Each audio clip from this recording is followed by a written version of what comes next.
আসসালামু আলাইকুম। আপনাদের সাথে শেয়ার করব আজকে একটা রেসিপি, নারকেল দিয়ে মরিচ বাটা।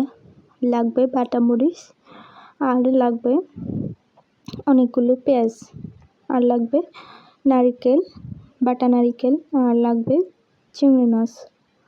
প্রথমে তেলের উপরে চিংড়ি মাছটা পেঁয়াজটা অনেকক্ষণ ধরে নেড়ে ভেজে নেব, যাতে চিংড়ি মাছটা সিদ্ধ হয়ে যায়।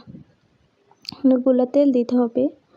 তারপরে নাড়তে নাড়তে তারপরে দিয়ে দেব বেটে রাখা মরিচগুলা তারপর অনেকক্ষণ নাড়তে হবে। নাড়তে নাড়তে এগুলো তেল ছিটকে বের হয়ে যাবে।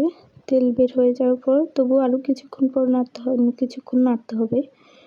নাড়ার পর দিয়ে দিতে হবে বেটে রাখা নারকেলটা দেওয়ার পর এটাকে কিছুক্ষণ 5 মিনিট নাড়তে হবে।